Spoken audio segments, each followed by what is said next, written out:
इसी बीच बड़ी खबर मिल रही है, सीएम डॉक्टर मोहन यादव भोपाल में प्रेस कॉन्फ्रेंस कर रहे हैं, सीधे उसका रुख करते हैं।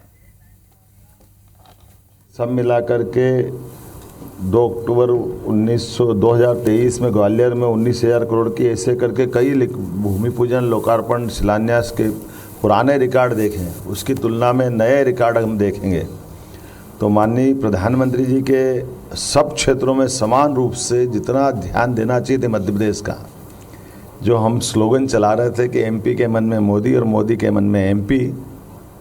अकेले रेलवे का मैं बताना चाहूँगा कि रेलवे का 2013 के पहले 150 करोड़ रुपया मात्र हमारे राज्य को मिलता है। आज की स्थिति में 15,500 करोड़ रुपया रेलवे प्रतिवर्ष अपनी इन व्यवस्थाओं के लिए खर्च कर रही है। ये रिकॉर्ड बताता है कि हमारे लिए मध्य प्रदेश का केंद्र सरकार के लिए क्या महत्व है, मोदी जी का मध्य प्रदेश को लेकर क्या महत्व है।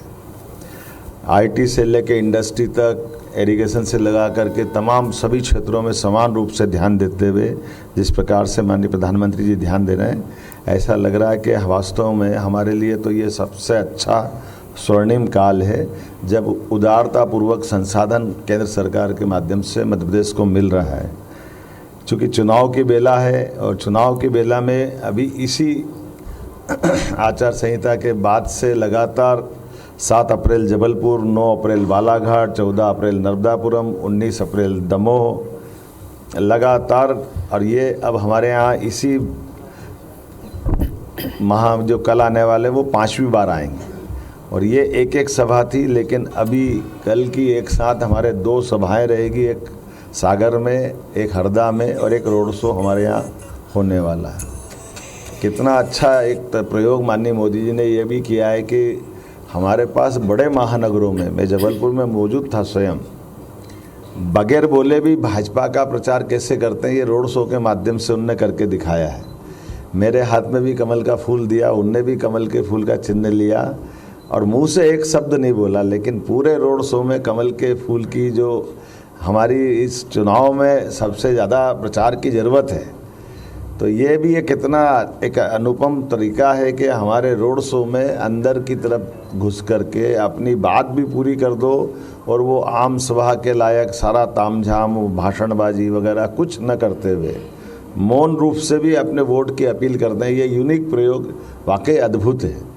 ये हमारे लिए महानगरों की तरफ से तो एक तरह से संदेश भी है कि प्रत्याशी का प्रचार भी हो जाए और भाजपा की बात भी हो जाए। और हमारे लिए ये जो आम सभाओं के लिए जो एक अनावश्यक बड़े महानगरों में कष्ट होता है कि जगह की दिक्कत आती है, संख्या की परेशानी आती है, लेकिन चुनाव के दरमियान ये बाकी पार्टियों को भी सीखने लायक प्रयोग है। मैं उम्मीद कर रहा हूँ कि जिस प्रकार से मोदी जी आ रहे हैं और ये हमारे लिए भोपाल आना है, उनके लिए हमारे लिए सौभाग्य की बात है।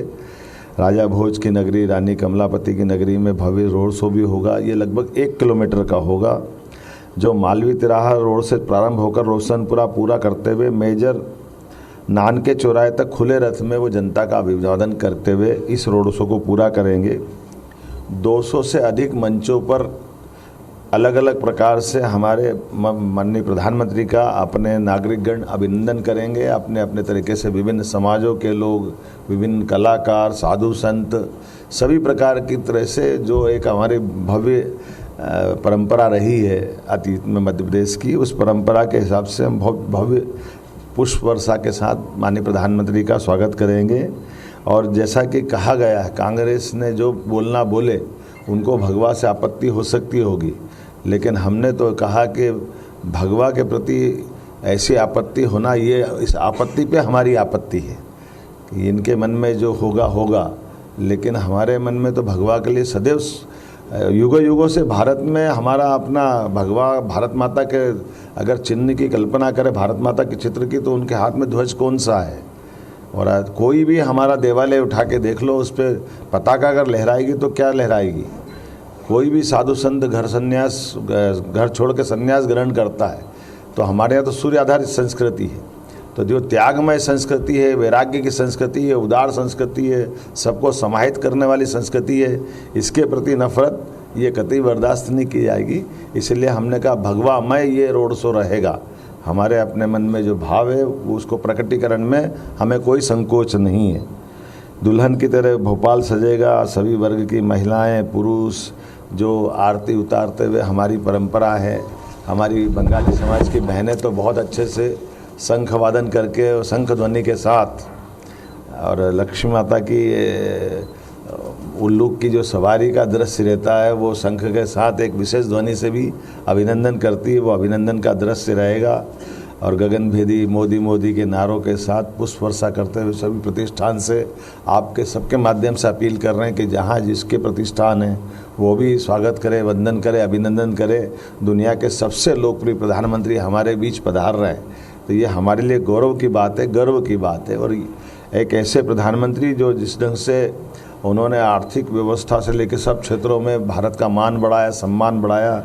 200 साल से ज़्यादा इंग्लैंड ने हमको एक तरह से गुलाम रखा था, उसको भी पीछे छोड़ करके आर्थिक व्यवस्था में जो 5वां स्थान प्राप्त किया है। और अब की बार जो संकल्प 3रे स्थान के लिए है, इसके समर्थन के लिए निश्चित रूप से पूरा भोपाल उमड़ेगा, ये मैं मान के चलता हूँ। अलग अलग हमारे लोक नृत्यों की झलक भी दिखाई देगी। कलाकार पारंपरिक वेशभूषा में रहेंगे। हमारे आदिवासी अंचल के कलाकारों को भी आमंत्रित किया। ढोल, नगाड़े, बैंड, लेज़र बीम, अन्य वाद्य यंत्रों के साथ वो पूरा गुंजायमान होने वाला दृश्य अतीत के काल के प्रवाह में हमको ऐसा लगेगा कि जो महाकवि कालिदास ने कल्पना की थी, कि ऐसा लगता है कि ये स्वर्गलोक उतर आया है। हम कामना कर रहे हैं कि वो दृश्य इसी प्रकार से दिखाई देगा जिसमें हम डूब करके एहसास करेंगे कि इंद्र की इंद्रासन वाली सभा भी कम पड़े, हमारी सभा का ये जो दृश्य दिखे वो अपने आप में हमको गौरवान्वित करता दिखाई दे। अलग अलग सांस्कृतिक झांकियाँ भी रहेगी। और ख़ास करके हम सब जानते हैं कि माननीय प्रधानमंत्री जी के हर बात को लोग कितनी गंभीरता से लेते। कोरोना के संकट काल में स्पष्ट हो गया था जब उन्होंने अपनी बात लॉकडाउन के समय पूरे देश से आह्वान किया। बड़े बड़े देश लॉकडाउन में डर रहे थे, लेकिन ऐसे कड़े निर्णय को लेकर प्रधानमंत्री जिस ढंग से अपनी हिम्मत दिखाते हैं, उसी प्रकार से इतने ज़्यादा सुरक्षित या उनकी सुरक्षा की आवश्यकता उसके बाद भी जनता के बीच जो सहजता से आ रहे हैं, ये हमारे लिए एक तरह से सौभाग्य की बात है कि एक ऐसे राजनेता जो जनता से लगातार जुड़े रहना चाहते हैं, इसलिए जनता के बीच सहजता के साथ आ रहा है। ये वाकई हमारे लिए सौभाग्य की बात होगी। मैं आपके माध्यम से खासकर विधानसभा चुनाव में हमने जिस प्रकार से उनके उस स्लोगन को लेकर के पूरे प्रदेश में विजय की एक यात्रा प्रारंभ की थी, एमपी के मन मोदी, मोदी के मन में एमपी। हम एक बार फिर लोकसभा में इसी भाव को प्रकट करते हुए दिखाएं, ये आप सबसे मेरी गुजारिश है, आप सबसे मेरी कामना है। और ख़ास करके ये जो वर्तमान का समय चल रहा है, हमने कल के दृश्य देखे, कांग्रेस का मैनिफेस्टो देखा, और उस मैनिफेस्टो में जो बातें जुड़ी गई है और जिस बात को लेकर के कांग्रेस का स्वभाव ही होता है कि कांग्रेस पलटी मारती, बात को अपने पहली बात कर देती है और बात से बात को बनाते बनाते अपनी बात को छिपा के ले जाने का प्रयास रहता है। कल